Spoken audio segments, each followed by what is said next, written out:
Please listen. గమనించండి. Now we have the FAQ sessions. ఇప్పుడు FAQ పగడికి మనం వస్తున్నాం. ఇప్పుడు FAQ భాగానికి మనం వస్తున్నాం. We are not receiving questions from you, but we will be answering questions which commonly young Pentecostal Christians ask. உங்களிடத்தில் நாங்கள் கேள்வியை கேட்டு வாங்குறதில்லை. பொதுவாக பெந்தேகோஸ்தே கிறிஸ்தவர்களாக இருக்கிறதான வாலிபர்கள் கேட்கிறதான சில கேள்விகளை நாங்கள் எடுத்து சொல்கிறோம். మీ నుండి మేము ప్రశ్నలు తీసుకోవట్లేదు, కానీ సాధారణంగా సహజంగా పెంతెకోస్తు యవన జనాంగం మధ్యలో ఉన్నటువంటి ప్రశ్నలకు మేము జవాబు ఇవ్వబోతున్నాం. There will be 4 of us who will be answering these questions. இந்த கேள்விகளுக்கு கேட்டு பதில் சொல்லக்கூடியவர்கள் 4 பேர்கள். ఈ యొక్క ప్రశ్నలకు జవాబిచ్చేవారు 4.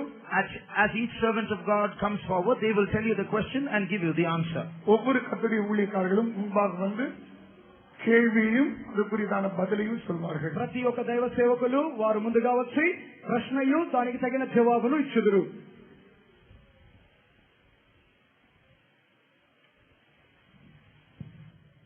I would like to answer 2 questions, and if possible, if there's time, I will also answer a 3rd question. 2 கேள்விகளுக்கு நான் கேட்டு பதில் சொல்ல விரும்புகிறேன். సమయం ఇடம் கொடுத்தால் 3 కేள்వి சொல்ல వాంఛిக்கிறேன். 2 ప్రశ్నలకు నేను మొదటగా జవాబు ఇవ్వగోరుచున్నాను. అటు తర్వాత సమయం అనుమతించినట్లయితే 3వ ప్రశ్న కూడా జవాబిస్తాను. First question: what are the evils of Facebook? Facebook இதில் இருக்கிற பொல்லாப்பு தீமை என்ன? Facebook దాని మూలముగా వచ్చే కీడు ఏమిటి? கவனிங்கள். இதை கேட்கும்போது ஒரு ஆவியில நமக்கு யுத்தம் இருக்கிறது. ஆகவே சாத்தான் அவனும் குண்டுகளை வீசுவான். ஆகவே ஏதோ சாதாரணமாக விளையாட்டாக யாரும் கேட்காமல் கருத்தாய் ஜெபித்துக் கொண்டே கேளுங்கள். அப்பா, ஒருவேளை எனக்கு சரியாக இருக்கலாம், பக்கத்தில் இருக்கிறவர்கள் நிர்விசானமாக இருந்து அதை இழந்து விடக்கூடாது. அவர்களையும் தட்டி எழுப்பும் ஆண்டவரே, யுத்தம் ஆரம்பித்து விட்டது, யுத்தத்தின் சமுக்கை ஒளிகள் உண்டாகிவிட்டன, மிகுந்த ஜாக்கிரதையோடு செயல்படுவோமா? Listen very carefully. We are at war. Therefore, when you listen to answers of questions like these, don't listen as though this is part of some entertainment, but you keep praying as you listen.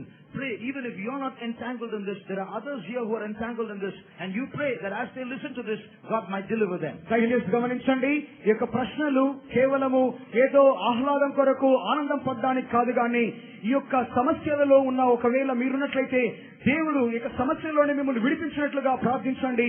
ఒకవేళ ఇతరులు ఉన్నట్లయితే వారిని దేవుడు విడుదల చేయనట్లుగా మీరు ప్రార్థించండి. இதும் கூட நான் சொல்லட்டும், இந்த இடத்தில் சத்தமாக அல்லேலூயா சொல்வது, ஆர்ப்பரிப்பது, கைதட்டுவது, உருண்டு பிறண்டு எழும்புவது, ஆண்டவருக்குள் மகிழ்வது, இப்படி எத்தனையோ காரியங்கள் செய்கிறோம். பாட்டு பாடுகிறோம், துள்ளுகிறோம், குதிக்கிறோம், எல்லாம் செய்கிறோம். தயவு செய்து ஒருவரும் எத்தனையோ பேர் நன்றாக ஆவியில் செய்கிறீர்கள். சிலர் 1-2 பேர் சாதாரணமாக மானசீகமாக செய்வதை நாங்கள் கடுமையாக கண்டிக்கிறோம். Now, there are many people who are really sincerely getting filled in the Spirit, but some of you are looking at all this carnally, and we reprove that severely. మేమైతే ఇక్కడ కొంతమంది వారు యథార్థముగా దేవునిలో ఆనందించటను మేము గమనించుచున్నాము, కానీ కొద్దిమంది అయితే వారు శరీర ప్రకారముగా ఇట్టి కార్యములు చేయుచున్నారు. మేము ఇట్టి కార్యములను ఖండితముగా గద్దించు వారమై, నిరోధించు వారమై ఉన్నాము. Now please listen to the answer. దయచేసి బదులకు చెవి కొడుங்கள். దయచేసి ఈ యొక్క జవాబును ఆలకించండి. Making friends is exciting but dangerous. நண்பர்களை சம்பாதிப்பது பரவசமூட்டக்கூடிய ஒன்றாக இருக்கிறது, ஆனால் ஆபத்து நிறைந்த ஒன்றாகவும் இருக்கிறது. స్నేహితులను కలుగ చేసుకొనుట ఉత్సాహమును కలిగించును, కానీ ప్రమాదభరితము. And in social networking, you're making friends with whom you've never seen, whom you do not know. இதுவரை கண்டிராத பார்த்திராத నబర్గలోడు కూడా సోషల్ నెట్వర్కింగ్ நீங்கள் స్నేహితుత్వం పొందుகிறீர்கள். సోషల్ నెట్వర్కింగ్ అనే భాగంలో మీరు అంతవరకు చూడనటువంటి వ్యక్తులతో మీరు స్నేహం చేయగోరుచున్నారు. There are good friends. நல்ல நண்பர்கள் இருக்கத்தான் செய்கிறார்கள், మంచి స్నేహితులు ఉన్నారు. But if you get into the wrong friendship, that can begin a journey to hell. தவறான நண்பர் என்று ஒருவரை தொடர்புகள் ஆரம்பித்தீர்கள் என்றால் அந்த தொடர்பு నరకத்தை నోకి పయనం సెల్వదాయి ఉங்களை మార్చివిடும். కానీ తప్పైన స్నేహంతో మీరు వెళ్తున్నట్లయితే మీ ప్రయాణము నరకానికే దారి తీయును. So be very careful about your choices and your decisions. உங்களை தெரிந்து கொள்ளுதலை குறித்தும் தீர்மானத்தை குறித்தும் ரொம்ப జాగ్రత్తగా இருங்கள். మీ తీర్మానములు మీరు ఎన్నుకొనుట అను కార్యముల గురించి చాలా జాగ్రత్తగా ఉండుడి. What's wrong with forming a Pentecostal community in a social networking website? Social network வெப்சைட்டில் பெந்தேகோஸ்தே நண்பர்களாக சேர்ந்து ஒரு కమ్యూనిటీ ఉండాకువதில் என்ன తవరు? ఒకవేళ పెంతుకోస్తు నెట్వర్కింగ్ ఇక సోషల్ నెట్వర్కింగ్ వెబ్సైట్ లో పెంతుకోస్తు సమాజం వారితోనే ఒక స్నేహం చేసినట్లయితే ప్రమాదం ఏమిటి? Keep two things in mind. ఈ రెండు కార్యాలు మనసులో పెట్టుకొల్లుங்கள். మనసులో రెండు కార్యాలు గుర్తుంచుకోండి. Even from the faith home, even from Pentecost, there is a road that leads to hell. Pentecost வகுப்பிலிருந்தும் சுவாச வீட்டிலிருந்தும் கூட నరకத்துக்கு செல்லக்கூடியதான ஒரு வழியை பிசாசு வகுத்திருக்கிறான் என்பதை நினைத்துக் கொள்ளுங்கள். విశ్వాస గృహం నుండి కానివ్వండి, పెంతుకోస్తు సమాజం మధ్యలో నుండి కానివ్వండి, నరకానికి దారి తీసే ఒక మార్గము ఉన్నది అని జాగ్రత్తగా గుర్తుంచుకోండి. Secondly, రెండవదిగా, even in Pentecostal relationships, if you are not careful, those relationships can become carnal and kill your soul. Pentecost உறவுகளில் கூட ஜாக்கிரதையாக இல்லாவிட்டால் அது மாம்சீகமாக மாறி உங்களை கொன்றுவிடும், கொலை செய்துவிடும். పెంటెకోస్తు సంబంధములు కూడా మీరు సరైన రీతిలో నిర్వహించినట్లయితే అవి మిమ్మల్ని శరీరానుసారముగా నడిపించి మిమ్మల్ని చంపుటకు దారి తీయును. Now coming to Facebook in particular, இப்பொழுது குறிப்பாக ఫేస్బుక్ வருவோம். ప్రత్యేకముగా ఇప్పుడు ఫేస్బుక్ అనే అంశానికి వద్దాం. In 2012 January, in the Voice of Pentecost issue, there's going to be a testimony about a young person who was trapped by or addicted to Facebook, and he explains how God delivered him.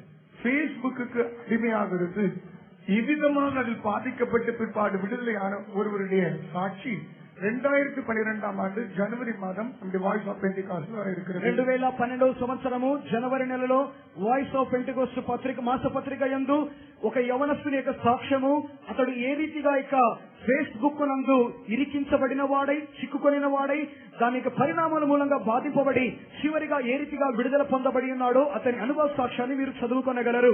I request you all to get that issue and read it when it comes. அந்த இதழை அனைவரும் வாங்கி அதை படித்து కార్యాన్ని సరిపడుతుబడి అనివరిని వాంఛిக்கிறேன். ఆ యొక్క నెల మాసపత్రికను మీరందరూ కొనుక్కొని ఆ యొక్క అనుభవ సాక్ష్యాన్ని చదవమని దయతో వేడుకొనుచున్నాను. Now there are some terms of service in Facebook. இந்த ஃபேஸ்புக்கில் சில పదங்கள் அதனுடைய வர்ணனை இருக்கிறது. ఆ యొక్క ఫేస్బుక్ లో కొన్ని రకాలైన పదాలు ఉన్నవి. So there are some conditions that you have to admit to or agree to when you open an account in Facebook. ஃபேஸ்புக்கில் உன்னுடைய கணக்கை நீ ஆரம்பிக்கும் போது, துவங்கும் போது சில నిబంధనలకు ఉட்பட்டு ఆరంభించ வேண்டும். ఫేస్బుక్ నందు మీరు ఒక వెబ్సైట్ తెరిచినప్పుడు ఆ యొక్క కొన్ని నియమ నిబంధనలకు మీరు లోబడాలి. First of all, when you open an account, the term is whatever you post, even your own photograph or your parents' photographs or your friends' photographs or any material that you post in your account belongs to Facebook. முதலாவது பகுதி இதிலே இந்த நிபந்தனை என்னவென்றால், நீ உன்னுடைய புகைப்படமோ உன்னுடைய குடும்பத்தின் புகைப்படமோ எந்த காரியத்தையோ இந்த ஃபேஸ்புக்கில் நீ போஸ்ட் பண்ணும்போது, அதிலே நீ உள்ளே ஈடுபடுத்தும் போது அது உன்னுடையதாக இருப்பதை விட முதலாவது ఫేస్బుక్ தான் ఉరిమయాగి విడుகிறது. మీరు ఫేస్బుక్ లో ఖాతాను తెరిచినప్పుడు ఆ యొక్క ఫేస్బుక్ నందు మీ యొక్క ఫోటో కానీ, మీ యొక్క ఇంటి వారి ఫోటో కానీ, వేరే ఏ కార్యాలైనా ఫేస్బుక్ లో మీరు పోస్ట్ చేసినట్లయితే అది మీది కాదు గాని అది ఫేస్బుక్ కు మాత్రమే చెందినవి అని మీరు గుర్తుంచుకోవాలి. That means they can take your photos and they can use it, they can take your data and use it without your permission because it belongs to them. ஏனென்றால் இது என்னவென்றால், அது இனிமேல் அவர்களுக்கு சொந்தமாகிறபடியால் உன் புகைப்படத்தை, உன்னுடைய காரியங்களுடைய தொகுப்புகளை அவர்கள் எடுத்து தங்களுடைய விருப்பத்தின்படியே அவர்கள் ఉపయోగించலாம். ఏనెందుకంటే అది ఉన్నదేదల్ల, అది వారికి చెందినవి కావున వారు మీ యొక్క ఫోటోలు కానివ్వండి, మీ యొక్క వివరాలను కానివ్వండి, మీ అనుమతి లేకుండా ఫేస్బుక్ కు చెందిన వారు తమ స్వంతముగా దానిని ఏమైనాను వారు చేయవచ్చును. Now, as part of their terms of service, they've also stated that when you delete your account, everything that belongs to you will be deleted. அவர்கள் ஒரு நிபந்தனையின் உட்கோட்பாடாக, நீ உன்னுடைய கணக்கை ரத்து செய்யும் போது உன்னுடைய அனைத்து உன்னுடைய தொகுப்புகள் அனைத்து அதனுடைய பேஸ்புக்கில் உன்னுடைய போஸ்ட் பண்ண அனைத்துமே நீக்கப்படும், ரத்து செய்யப்படும் என்று சொல்கிறார்கள். ఒకవేళ ఫేస్బుక్ నుండి మీరు పక్కకు తొలగవలను అని తీర్మానించినట్లయితే మీ యొక్క ఫోటోలు, మీ యొక్క పూర్తి వివరాలన్నీ ఆ యొక్క ఫేస్బుక్ ఖాతాలో నుండి మీకు తొలగించబడును. But 2 years ago, they changed that language as though to mean that even if you delete your account, they can still retain your data. அவர்கள் 2 ஆண்டுகளுக்கு முன்பாக அந்த நிபந்தனையை ஒரு தந்திரமாக வித்தியாசமான விதத்தில் சொல்லிவிட்டார்கள்.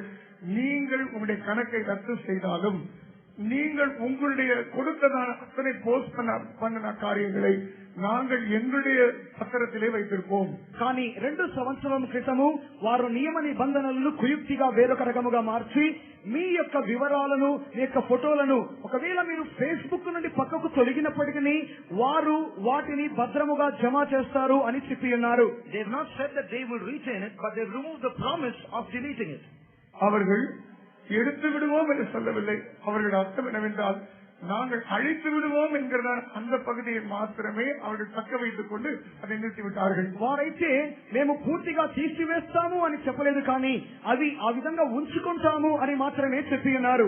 Why would they want your data? அவர்களுக்கு உன்னுடைய காரிய தொகுப்பு ஏன் தேவை? మీ వివరాలు వారికి ఏ కారణం అవసరము? Another condition is that you should always keep your data updated. இன்னொரு நிபந்தனை, எப்பொழுதும் உன்னுடைய பற்றியதான காரிய தொகுப்புகளை அனுதின அளவுக்கு நீ முன்னே கொடுத்துக் கொண்டே இருக்க வேண்டும். మరి యొక్క నిబంధన మీ యొక్క వివరాలు ఎప్పటికప్పుడు నూతన పరుస్తూ ఉండాలి. If you don't, they have the right to delete your account. நீ அதை செய்யாவிட்டால் உன்னுடைய கணக்கை ரத்து செய்வதற்கு அவர்களுக்கு உரிமை இருக்கிறது. ఒకవేళ మీరు ఆ రీతిగా నూతన పరచకుండా ఉంటే మీ ఖాతాను రద్దు చేయడానికి వారికి అధికారం కలదు. What is their problem if your account is updated or not? உன்னுடைய கணக்கு அனுதின அளவுக்கு அது பூர்த்தி செய்யப்படாமல் இருந்தால் அல்லது இல்லாவிட்டால் அவர்களுக்கு என்ன காரியம்? இதில் మీ వివరాలు అనుదినము నూతన పరచబడకపోతే వారికి వచ్చే కార్యం ఏంటి? There are 2 reasons. 2 కారణాలు. One is they are using your information and selling it to others so that the others can do their marketing and their business through your information. That's how strangers have access to your email ID. உன்னுடைய தகவல் தொகுப்புகளை உனக்கு அறியாமலே அவர்களுக்கு மற்றவர்களுக்கு கொடுத்து விளம்பரங்கள், marketing இப்படிப்பட்டதுக்கு அவர்களுக்காக அதை விட்டு விடுகிறார்கள். அது அர்த்தம் உன்னை அறியாமலே உன்னுடைய காரியங்களை அவர்கள் எடுத்து ఉపయోగించాர்கள். ఆ యొక్క ఫేస్బుక్ వారు మీ యొక్క వివరాలను వేరొకరికి ఇచ్చుచు, మీ యొక్క వివరాల మూలముగా వేరొకరు మీకు తెలియని అపరిచితులు మీ మూలముగా వారు మార్కెటింగ్ నిర్వహించుచు మీ మూలముగా వారు లాభపడుచున్నారు. అనగా మీకు తెలియకుండానే మీ వివరాలు వేరొకరికి చేరిపోవచ్చునే ఉన్నవి. So they are using your data to earn money. அவர்கள் உன்னுடைய தகவல் தொகுப்பை பணத்துக்காக அவர்கள் சம்பாதிக்க உபயோகப்படுத்துகிறார்கள். కావున మీ యొక్క పూర్తి వివరాలను వారు డబ్బు సంపాదించు నిమిత్తమై ఉపయోగించుచున్నారు. Secondly, రెండవదిగా, now these social networking websites, especially Facebook, is coming under the power of certain high powers.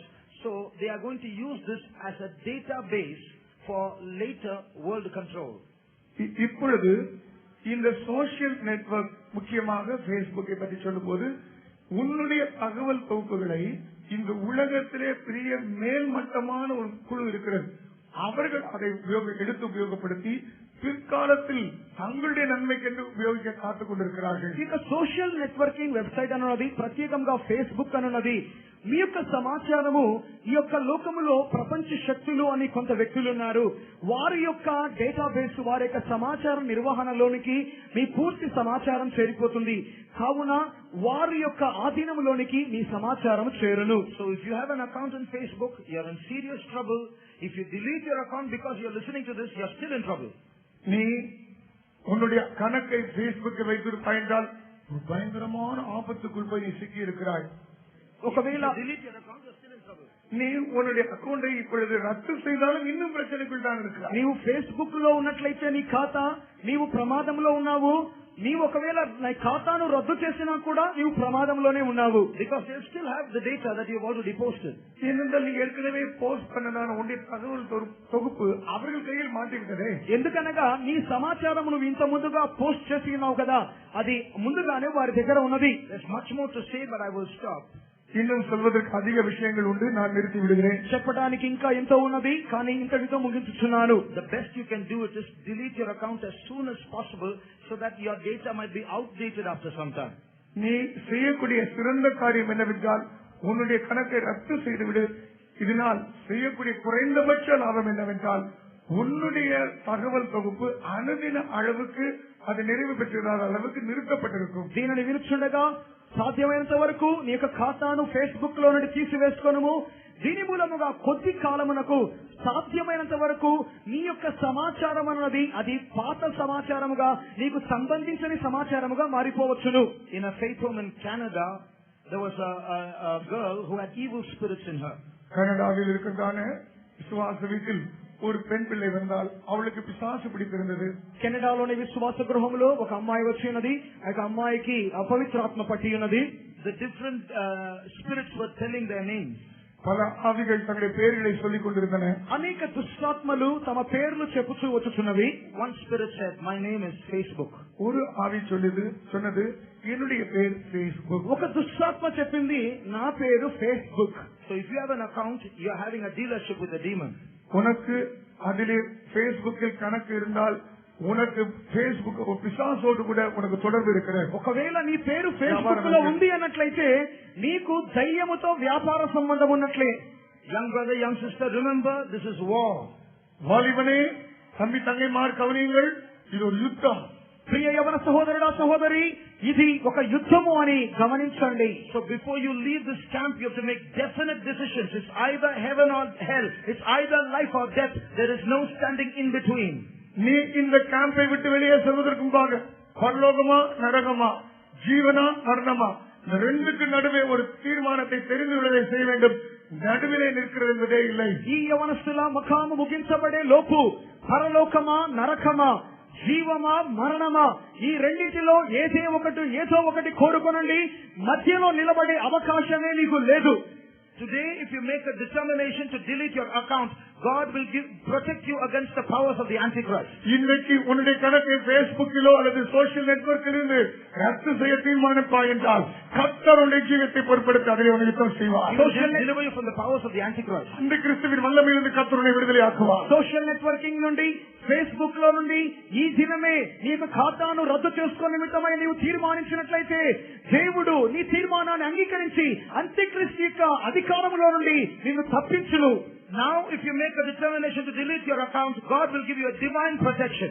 இப்பொழுது உன்னுடைய கணக்கை இந்த சோஷியல் நெட்வொர்க்கில் இருந்து நிறுத்த ரத்து செய்ய நீ தீர்மானம் பண்ணுவே என்றால் God will give you a divine protection. கர்த்தர் ஒரு தெய்வீகமான பாதுகாப்பை தருவார். నీవు ఈ సమయమందు ఆ యొక్క ఖాతాను రద్దు చేసుకునే నిమిత్తమై తీర్మానించినట్లయితే దేవుడు నీకు దైవికమైన కాపుదలను రక్షణను ఇచ్చును.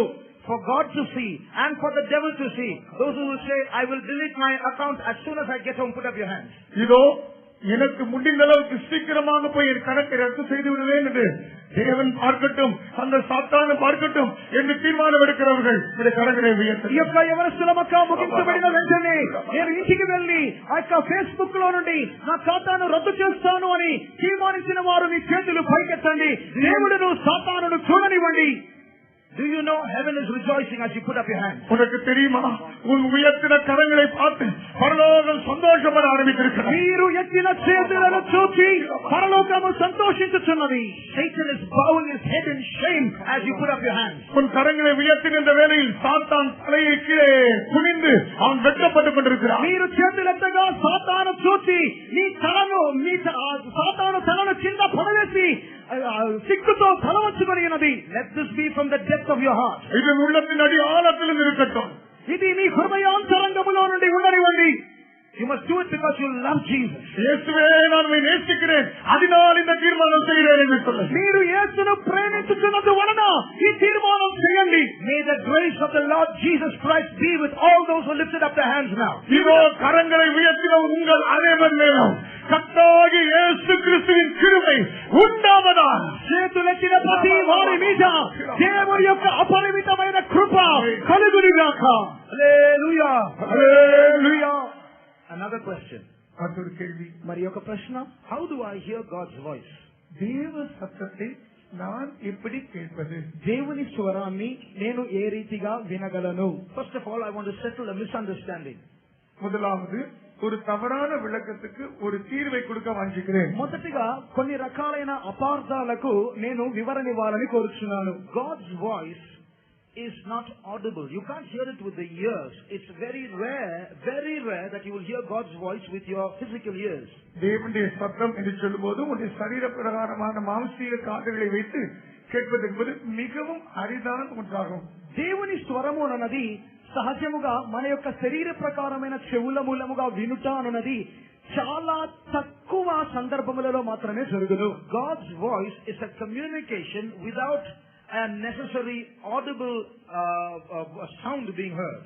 தேவனுடைய செய்தி போக்குவரத்து என்று சொல்லும்போது சரீர பிரகாரமாக கேட்கக்கூடிய சத்த அளவிலான இடைபாடு இல்லாத ஒன்றாக இருக்கக்கூடிய ஒன்று. దేవుని యొక్క స్వరము వినుట అన్నది సమాచార సాధనములు లేకుండా ఈ విధముగా చెవుల మూలముగా ఈ విధముగా కాకుండా వేరొక రీతిగా వినుట అయి ఉన్నది. Now the clock on the wall does not have a mouth to speak, but it makes a communication to me. It tells me the time is 11:25. இப்பொழுது மேலே இருக்கிறதான இந்த கடிகாரம் அது பேசக்கூடியதான சத்தங்கள் ஒலி இல்லை, ஆனால் என்னோடு கூட ஒரு செய்தி போக்குவரத்தை கொடுக்கிறது.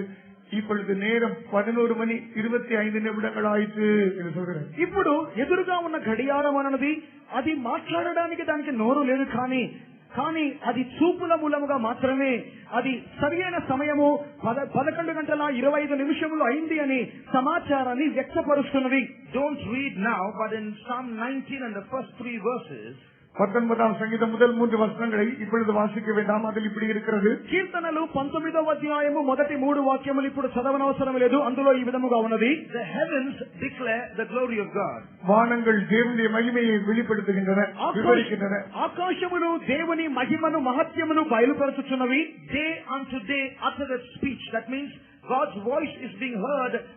By nature itself communicates the existence of God. தேவனுடைய சத்தமானது அது அனுதினமும் துணிக்கக்கூடியதாக இருக்கிறது. இயற்கையே தேவன் இருக்கிறான் என்கிறதான அந்த சத்தத்தை துணித்துக் கொண்டே இருக்கிறார். ఈ యొక్క ఆకాశములు దేవుని స్వరమును ప్రతిదినము తెలియచేయుచున్నవి. ఈ యొక్క ప్రకృతి కూడా దేవుడు ఉన్నాడు, దేవుని స్వరమును ప్రతిదినము అది నూతనముగా తెలియచేయుచునే ఉన్నది. Then the third verse says there is no language where this voice is not heard. அடுத்த 3வது வசனத்தில் வாசிக்கும் போது இந்த சத்தம் கேட்கக்கூடிய அளவுக்கு அதிலே பேச்சு இல்லை என்பதை வாசிக்கிறோம். 3వ వాక్యములో చదువుకున్నాం, அந்த சத்தம் கேட்காத భాష இல்லை. ఆ యొక్క స్వరము విననటువంటి భాష లేదు అని ఆ యొక్క వాక్యములో చదువుతున్నాం. Which means all over the world, in every nation, nature communicates and says God is there. முழு உலகத்திலும் எல்லா தேசத்திலும் இந்த இயற்கை இருந்து கொண்டு தேவன் இருக்கிறார் என்கிறதான செய்தியை சொல்லிக்கொண்டே இருக்கிறார். సర్వలోకమంతయు సృష్టి అనున్నది దేవుడు ఉన్నాడు అని తేటగా చెప్పుతూనే ఉన్నది. There are 2 kinds of ways God speaks. தேவன் பேசுகிற 2 விதமான வழிகள் இருக்கிறது. దేవుడు మాట్లాడు 2 విధానములు కలవు. One is an indirect source. ஒன்று மறைமுகமான பகுதி. మొదటిగా పరోక్షముగా God speaks when you read the Bible. தேவன் நீ வேத புத்தகம் வாசிக்கும் போது பேசுகிறார். నీవు బైబిల్ చదువునప్పుడు దేవుడు మాట్లాడతాడు. You may read 3 chapters, but 1 verse might touch you. That's the voice of God. 3 அதிகாரங்களை நீ படிக்கக்கூடும், ஆனால் ஒரு வார்த்தை உன்னை வசனம் உன்னை தொடும். அதுதான் உன்னோடு பேசுகிற தேவ சத்தம். 3 అధ్యాయములు నీవు చదవచ్చును, కానీ గుర్తింపబడిన ఒక వాక్యము నిన్ను ఆకర్షించును. అది దేవుడు నీతో మాట్లాడు మాట అయ్యున్నది. If you have godly parents and they're asking you to do something and you obey it, there also is the voice of God. தேவ பக்தி உள்ளதான பெற்றோர்கள் உனக்கு இருந்து அவர்கள் சொல்கிற காரியத்துக்கு நீ கீழ்ப்படிவாய் என்றால் நீ கீழ்ப்படுகிறதான அவருடைய சத்தம் தேவ சத்தம். దైవ భక్తి కలిగిన తల్లిదండ్రులు నీకు ఉన్నట్లయితే వారు నీకు ఫలానా కార్యము చెయ్యి అని నీకు చెప్పినట్లయితే అది నిజముగానే దేవుని స్వరమై ఉన్నది. When you listen, obey the servants of God, you're obeying the voice of God. கர்த்தருடைய ஊழியக்காரருடைய சத்தத்துக்கு செவி கொடுக்கும்போது தேவ சத்தத்துக்கு நீ செவி கொடுக்கிறாய். దేవుని సేవకుల స్వరాన్ని వారికి మాటను నీవు లోబడినప్పుడు నీవు దేవుని స్వరాన్ని వింటున్నట్లు. Very often in the problems you face, the voice of God is hidden. அடிக்கடி நீ சந்திக்கிற பிரச்சனைகளில் தேவ சத்தம் உனக்கு கொடுக்கப்படுகிறது. తరచుగా నీవు ఎదుర్కొనుచున్న సమస్యలలో దేవుని స్వరం అన్నది ఉన్నది. Christian philosopher C.S. Lewis said, கிறிஸ்தவ தத்துவ ஞானியாகிய C.S. லூயிஸ் அவர்கள் சொல்கிறார், క్రైస్తవ జ్ఞాని అయినటువంటి సిఎస్ లూయిస్ చెప్పుచున్నాడు, God whispers in our pleasure but shouts in our pain. தேவன் நம்முடைய இன்பமான சூழ்நிலைகள் மத்தியில் கிசுகிசுப்பாக பேசுகிறார். ஆனால் நாம் வேதனைப்படும் போதோ அவர் உரத்த சத்தமாக அவர் கூவி பேசுகிறார். మన దేవుడు మన యొక్క సంతోషకరమైన సమయాలలో ఆయన గుసగుసలాడును, కానీ మన యొక్క వేదన భరితమైన సమయాలలో ఆయన గట్టిగా అరచును. So when you go through any pain or agony in your life, remember God is shouting something at you. Open your ears and listen to that voice. நீ சோதனை பரீட்சை கஷ்டத்தின் வேதனை வழியாக போகும்போது நினைத்துக்கொள், தேவன் உன்னை பார்த்து பலத்த சத்தமாய் ஏதோ ஒரு காரியத்தை அது குறித்து பேசிக்கொண்டே இருக்கிறார். నీవు ఒకవేళ శోధనలు కష్టముల మార్గముగా వెళ్తున్నట్లయితే గమనించండి, దేవుడు మిమ్మల్ని చూసి ఏదో గట్టిగా అరుచుచున్నాడు. మీ యొక్క చెవుల మూలముగా మీరు వాటిని వినాలి. When your conscience pricks you, that's also God shouting at you. உன் மனசாட்சி உன்னை குத்திக் கொண்டிருக்கும் என்றால் அதுவும் தேவன் உன்னோடு பேசுகிற சத்தம் தான். మీ మనస్సాక్షి మిమ్మల్ని గుచ్చుచున్నట్లయితే అది దేవుడు మీతో మాట్లాడుచున్న స్వరము. These are indirect sources.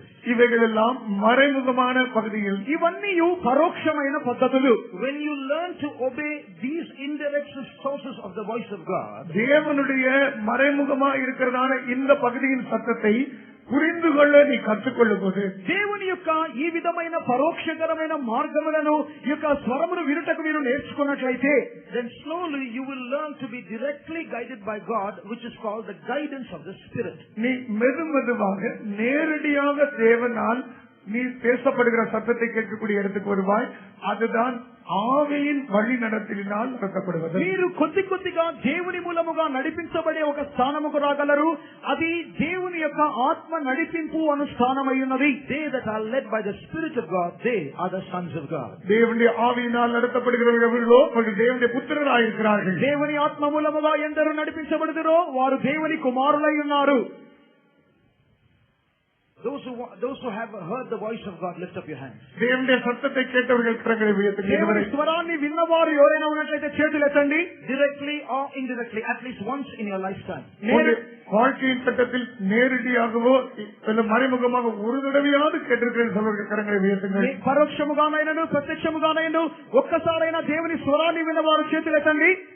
That the Lord might speak to us in the coming days even more clearly. Let us praise God. இனி வரும் நாட்களில் இன்னும் தெளிவாக கர்த்தர் நம்மோடு கூட பேசும்படியாய் நாம் கர்த்தரை ஸ்தோத்திரிப்போம். రాబోయే దినాలలో ఇంకను చేతగా దేవుడు మీతో మాట్లాడినట్లుగా స్తోత్రించడము.